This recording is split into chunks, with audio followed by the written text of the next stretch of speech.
Strasbourg, le mercredi 8 juillet, le palais universitaire accueillait la première université européenne du sport. Un projet soutenu par la Ligue de l'enseignement, une confédération d'associations et ses deux secteurs sportifs, l'UFOLEP et l'USEP. Un trio qui œuvre pour promouvoir les bienfaits du sport dans les domaines de la santé, de l'éducation et de la société notamment. Il y a plus de la moitié de la population qui n'a pas d'activité sportive, et alors que chacun se plaît à dire et à redire tous les bienfaits de la pratique, que ce soit sur la santé, que ce soit sur la cohésion sociale, que ce soit sur le fait de vivre son projet autrement avec les voisins, ou même d'être mieux dans sa peau, etc. Donc voilà, l'ambition de l'UFOLEP, de la Ligue et de l'USEP dans cette manifestation, c'est d'entrer dans un processus de développement de la pratique physique pour tous les publics. Il devrait être aussi la démonstration, ce débat, que la question sportive peut être un ciment également au sein ou au service de la construction européenne. Quand l'idée a germé, je pense, dans la tête de l'UFOLEP et de Philippe Machu en particulier, bien sûr que nous sommes ralliés au chantier, prétextant tout simplement qu'il ne pouvait pas y avoir de réflexion suffisamment fournie si l'enfant n'avait pas toute sa place dans cette réflexion justement. Donc naturellement, ne serait-ce que parce que nous sommes dans la même maison, mais parce que notre public, ce sont les enfants, alors nous sommes présents. C'est l'émergence d'un discours autour des pratiques sportives, largement inspiré par une logique d'éducation populaire, et vraisemblablement conforme aux valeurs que l'on attache à ce type de pratique, en particulier dans le cadre européen. Mouvements et associations sportifs, mouvements d'éducation populaire et scolaire, universités, grandes écoles, organismes publics, parapublics, sanitaires, médico-sociaux et entreprises ont été invités à échanger leurs points de vue et leurs attentes pour favoriser, en France et en Europe, la prise en compte de ces orientations éducatives et sociales dans les politiques territoriales. Alors ça s'organise en plusieurs étapes puisqu'il y a différents temps. Il y a eu un temps de réunions thématiques territoriales dans 4 coins en France qui ont été organisées par l'UFOLEP, des comités départementaux UFOLEP, mais également par nos fédérations sportives partenaires de l'événement qui sont Léo Lagrange et les ASPTT.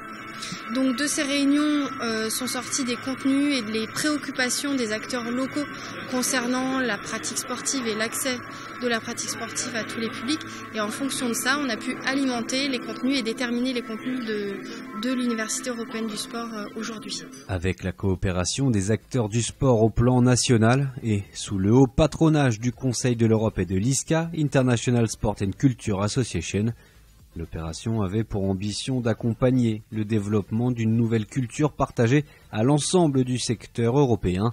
Les enjeux, faciliter notamment l'accès au sport à tous les publics et en partager les bienfaits. Ce qui est essentiel, c'est que les politiques sportives dans les États membres du Conseil de l'Europe gardent une grande préoccupation pour ces valeurs, pour cette mission du sport, que les politiques sportives ne visent pas seulement à ramener un peu plus de médailles des prochains Jeux Olympiques, mais à avoir une contribution pour l'éducation, l'épanouissement de la jeunesse, la santé publique. Ce sont des règles de vie qu'on se transmet, sur lesquelles on peut débattre, qui peuvent évoluer aussi.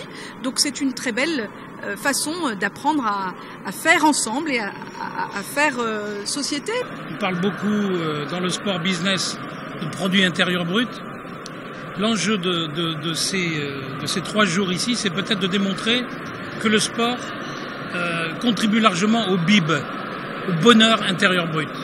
En parallèle de cette première université européenne du sport, Strasbourg accueillait également le Play à Tours au pied de la médiathèque André Malraux, une initiative complètement gratuite et accessible à tous.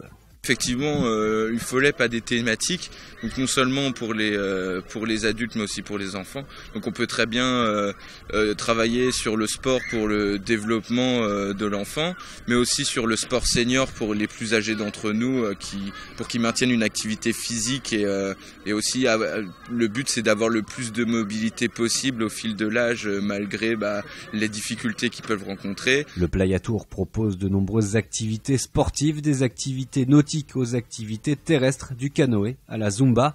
Enfants, parents, grands-parents, adolescents ou adultes peuvent ainsi profiter d'un espace dédié au sport, mais aussi à la culture et ce n'est pas pour déplaire aux Strasbourgeois. Je viens de faire un tour de pédalo avec les petites, donc c'était bien. Voilà. Il y a des enfants qui profitent, ils n'ont pas où aller, ils n'ont pas de vacances. Au moins là, ils se défoulent et voilà, ils s'amusent. Je trouve ça super.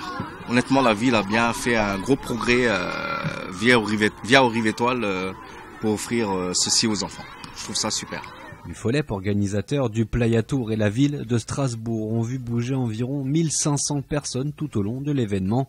Un moyen donc de mélanger et se faire rencontrer des personnes de différents milieux sociaux et culturels. C'est montrer donc que l'UFOLEP est une proposition de licence déjà multi-activité, contrairement aux grandes fédérations, donc bien spécifiques à chaque sport. À l'origine, le but de l'activité physique, c'est bien de créer de la mixité.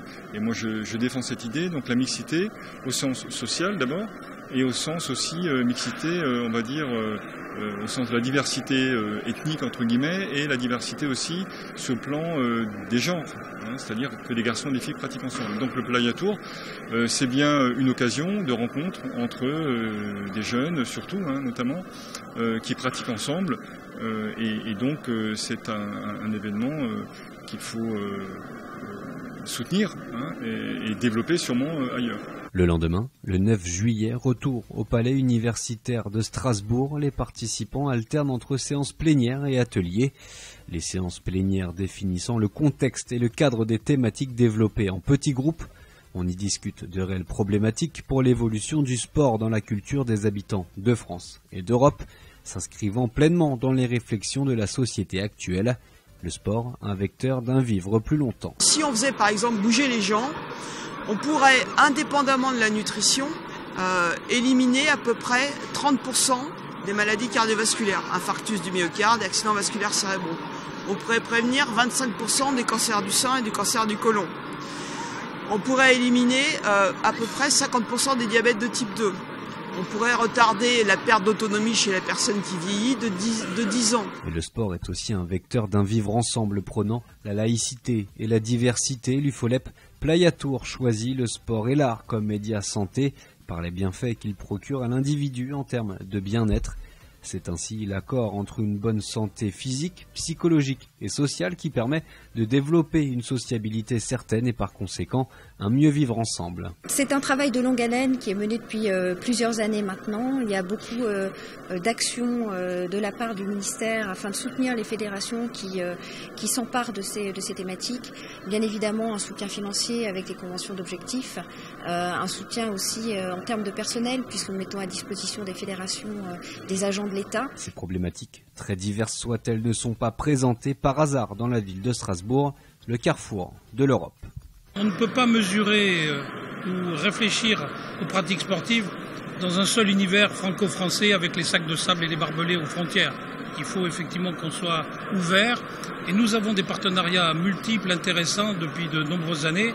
Donc c'est pour ça qu'on a choisi Strasbourg ensemble, UCEP, UFOLEP et Maison Mère, pour incarner cette dimension européenne. Cette ville abritant le Parlement européen est précurseur dans bien des domaines. Strasbourg apparaît dans le top 5 des villes cyclables. Des milliers de vélos circulent jour après jour dans les rues historiques de la cité alsacienne. Mais Strasbourg est aussi précurseur dans le domaine de la médication par le sport. 200 médecins environ sont habilités dans la région strasbourgeoise à prescrire le sport comme solution pour certaines maladies. C'est vrai que là on a un plus sur des personnes qui aujourd'hui ressentent les bienfaits de l'activité physique qui reste à leur niveau.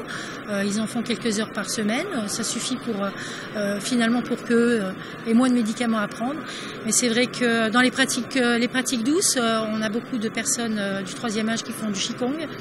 Et j'ai entendu dire plusieurs fois qu'elles ne prenaient plus de somnifères pour dormir depuis qu'elles pratiquaient du Qigong. Et qu'elles avaient retrouvé le goût de sortir. Et comme elles rencontrent pas mal de monde lors de ces séances, elles retournent au restaurant. Voilà. Et ça, c'est important, le lien social que le sport peut créer. Bref, ces quelques jours d'échanges soutenus par la Ligue, l'UFOLEP et l'UCEP ont permis à tout le monde de comprendre les difficultés de la mise en place de projets sportifs. Mais ils ont surtout permis de comprendre les enjeux, les objectifs et les solutions que chacun doit suivre. L'une des solutions, notamment, faire bouger les politiques territoriales pour que toutes et tous puissent accueillir des infrastructures sportives pour permettre ainsi à toutes et à tous d'accéder au sport comme on peut accéder à une boulangerie de quartier.